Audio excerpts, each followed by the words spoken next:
Olá, seja muito bem-vindo ao módulo de comunicação não violenta, o primeiro módulo do curso de contoterapia.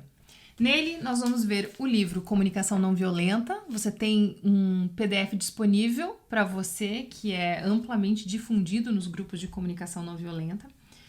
Nós vamos estudar esse módulo, ele vai ser estudado através de slides. Cada aula dessa é um capítulo do livro, então nós vamos ter 13 aulas. Começamos com este módulo porque precisamos de um espaço seguro para a gente fazer essa jornada pelo mundo dos contos. Uma das coisas que foi mais revolucionárias na minha vida foi ter entrado em contato com a comunicação não violenta. Ela ajudou na minha relação comigo mesma, na minha relação com os meus familiares, ela me ajuda no meu trabalho. Quanto mais o tempo passa, mais eu vejo que de todas as ferramentas que eu poderia ter disponível para trabalhar com contos, como contoterapeuta, criando contos terapêuticos, realmente saber escutar é uma das principais. Eu acredito que todo contoterapeuta ou todo contador de história, a pessoa que sabe contar histórias, também precisa saber ouvir histórias. Esse é o outro lado deste ofício. Então, saber ouvir, saber escutar para compreender ao invés de escutar para responder é algo bastante eficaz, bastante importante aqui para a nossa jornada e para a nossa habilidade, nossa competência como contoterapeuta. Começamos com ele, como eu acabei de falar no começo, porque ele possibilita que a gente tenha consciência sobre não julgamento. Nas aulas nós vamos poder praticar um pouquinho dessa escuta mais profunda, uma escuta mais ativa, mais empática. Obviamente que você vai precisar levar isso para fora das aulas, para a sua vida, para o seu dia a dia. Quanto mais você praticar, melhor. Além disso, esse espaço de não julgamento que vai acontecer, começando com a comunicação não violenta, ele é muito propício para quando a gente for fazer o ofício do contador de histórias, porque afinal de contas dizem que essa exposição é um dos medos número 1 do ser humano, né? E a gente contar histórias a partir do coração, a partir daquilo que está vivo dentro da gente, sem se apoiar no nosso intelectual, na leitura de uma história, dá um frio, né, na barriga. Apesar de ser um ato muito simples, ele também é um ato muito desafiador. Se a gente não tem um espaço seguro entre nós, onde a gente pode expressar a nossa vulnerabilidade sem julgamento, dificilmente nós vamos conseguir algo que é um tanto quanto difícil na sociedade hoje em dia, abraçar o erro. A gente precisa do espaço seguro para poder ser vulnerável, para poder errar. Quando a gente sabe o que não fazer, fica muito mais fácil saber o que fazer nessa nossa jornada de contoterapeuta. Além disso, como eu disse para você, você vai voltar a usar esse conteúdo lá no último módulo, no módulo de contos terapêuticos, na hora de ouvir alguém para poder criar um conto para essa pessoa. Então eu sugiro que quando a gente chegar lá no futuro, você volte para essas aulas que você está prestes a começar para revisar esse conteúdo, porque ele vai ser muito salutar para você e para sua jornada. Muito bem, vamos lá então para a nossa aula? Vamos! Olha só. Primeiro módulo, então, nossa primeira aula desse módulo aqui de comunicação não violenta, dessa comunicação e escuta que enriquecem a vida, é o primeiro capítulo. O primeiro capítulo é do fundo do coração. Nele, a gente vai saber qual é o cerne da comunicação não violenta. Então, olha só. O Marshall Rosenberg foi um psicólogo norte-americano. Ele sistematizou uma comunicação que favorece com que a gente acesse esse lugar compassivo da gente. Então, ele falava assim, o que eu quero para minha vida é compaixão. Um fluxo entre mim mesmo e os outros com base numa entrega mútua, do fundo do coração. Então, a CNV ela é uma forma de comunicação que nos leva a nos entregar de coração. Eu lembro quando eu li o livro sobre a espiritualidade da comunicação não violenta, que o Marshall falava assim, ele percebia que quando a gente conseguia ser autêntico, se conectar com outras pessoas, né, com essa autenticidade, a compaixão fluía naturalmente entre as pessoas. E nesse encontro, nessa conexão, algo de divino acontecia. Então ele percebeu que neste momento o divino se manifestava e ele começou a buscar mais. Como que isso acontecia? como que a gente faz para acessar esse estado natural de compaixão, né? E aqui ele se fazia então essa pergunta, porque ele acreditava que é da nossa natureza dar e receber de forma compassiva, mas o que acontecia? Né? O que acontece que em alguns momentos a gente se desliga dessa natureza compassiva e acaba tendo comportamentos que são violentos, né? São baseados na exploração das outras pessoas.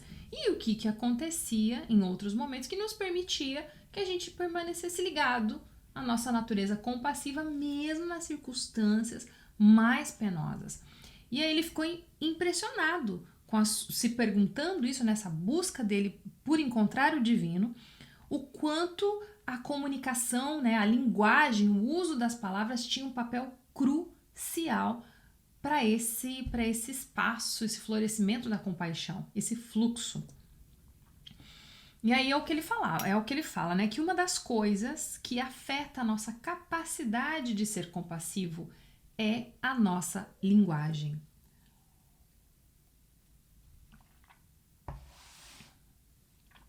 Para isso, ele identificou uma abordagem específica da comunicação falar e ouvir, que possibilita que a gente se entregue de coração, ligando-nos a nós mesmos e aos outros, de uma forma que a compaixão tenha espaço para acontecer.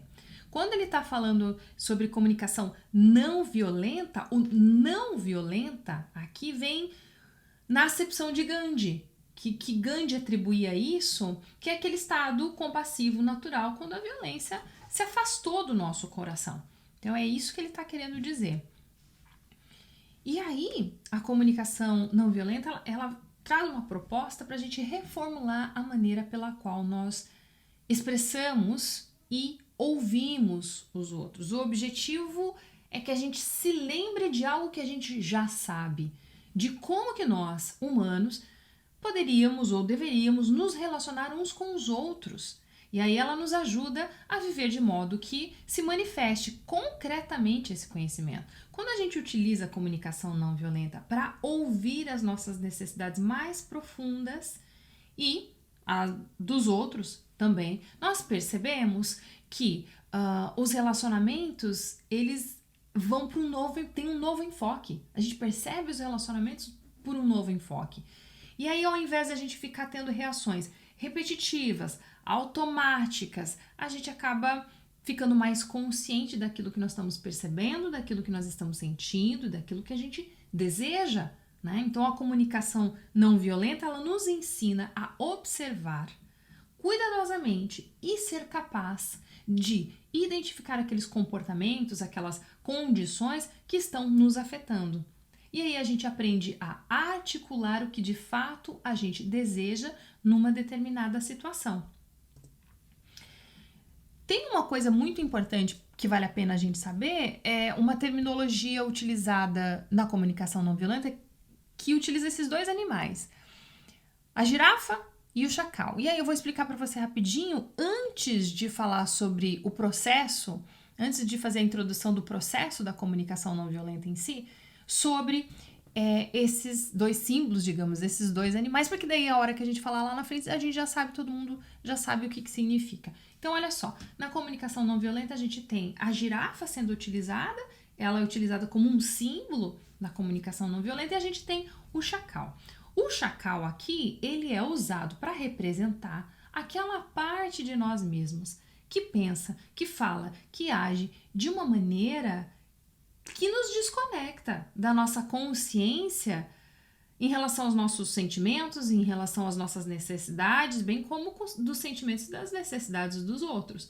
Então, utiliza-se o chacal para falar daquele momento que a gente está desconectado da gente mesmo, que a gente está no automático, está repetitivo, enfim, completa desconexão.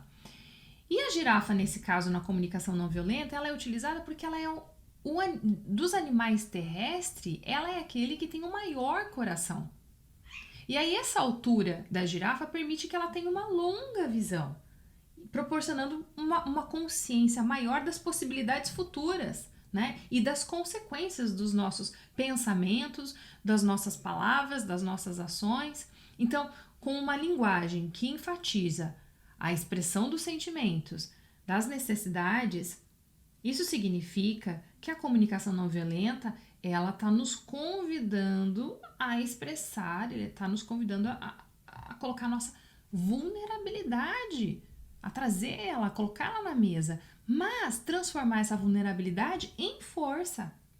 E é justamente isso que o longo pescoço da girafa nos lembra, né, dessa importante qualidade da vulnerabilidade. Então, vamos ver rapidinho.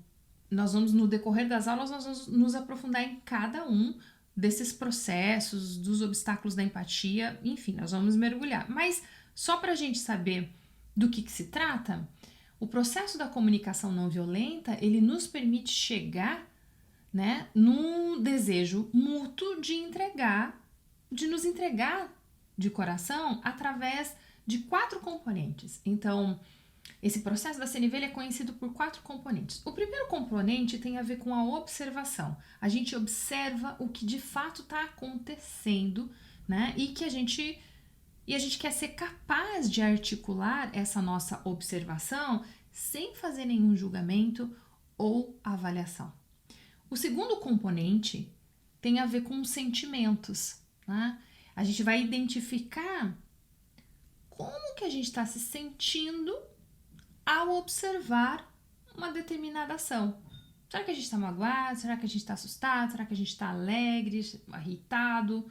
Né? Quando eu observo os fatos na observação, no primeiro componente, o segundo componente é o que eu sinto ao observar isso. Tem a ver com os nossos sentimentos.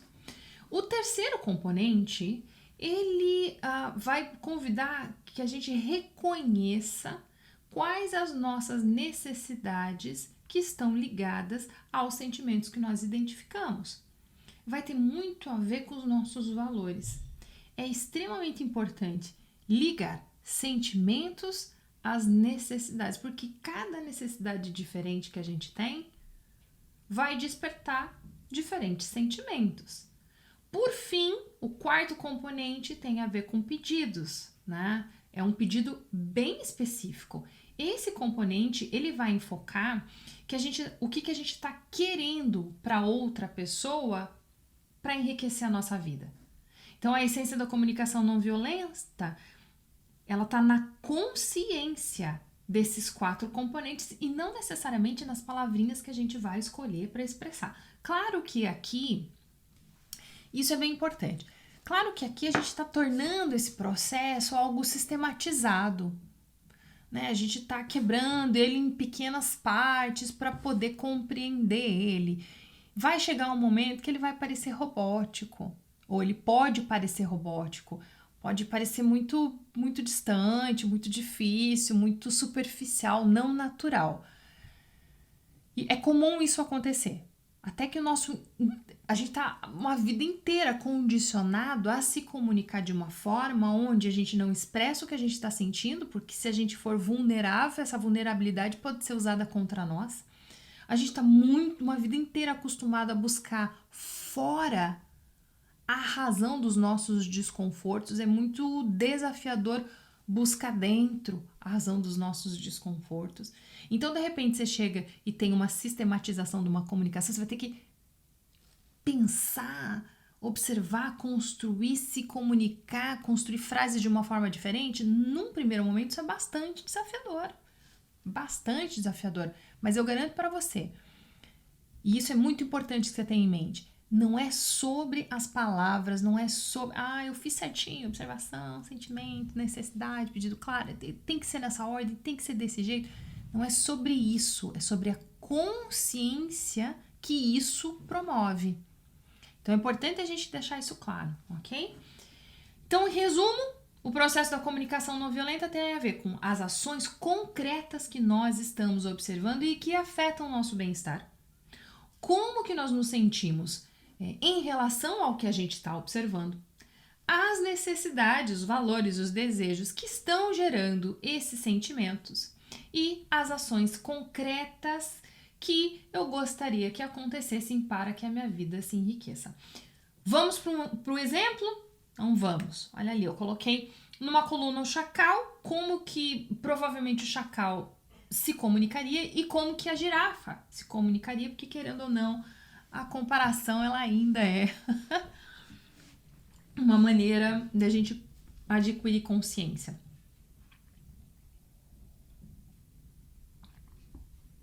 Então, olha só. O chacal, quando a gente está falando sobre fatos, lembra que o convite é que a gente observe sem julgar e sem avaliar. Então, é muito mais fácil o chacal falar assim, a Maria trabalha demais. Só que se eu falo que a Maria trabalha demais como observação, o que está acontecendo? Eu estou julgando de acordo com a minha medida, os meus valores, com aquilo que eu acho, o que é de mais e o que é de menos, eu acho que a Maria está trabalhando demais. Mas, e se para os valores da Maria ela não está trabalhando demais? Percebe o problema que a gente já tem uma desconexão aqui. Então o Márcio percebeu isso e viu que quando a gente se comunica desse jeito, possivelmente a gente não vai gerar conexão. O que vai gerar conexão? A gente fala sobre os fatos. Então olha ali, ó. A girafa já falaria assim, Maria passou mais de 60 horas no escritório essa semana. Não tem o que ser dito aqui. Contra fatos não argumentos, né? Então não tem o que ser dito, tá muito claro, eu estou falando de fatos. Eu não estou dizendo se é de mais, se é de menos, não estou emitindo um julgamento, uma avaliação. Eu estou relatando fatos. O segundo passo, então, os sentimentos, é falar sobre o que a gente sente. Muito provavelmente Chacal falaria assim, eu acho que você não me ama. Né? Tá ali com um desconforto, não tá entendendo que da onde que tá vindo esse desconforto, olha para fora para buscar o que tá de errado e identifica, eu acho que você não me ama mais. Quando se fosse com, e de novo aqui, né, deixa eu voltar, já pensou se você fala isso pra alguém? Eu acho que você não me ama mais. A pessoa vai falar assim, não, mas eu amo você. Quem disse que eu não amo? Da onde você tá tirando isso?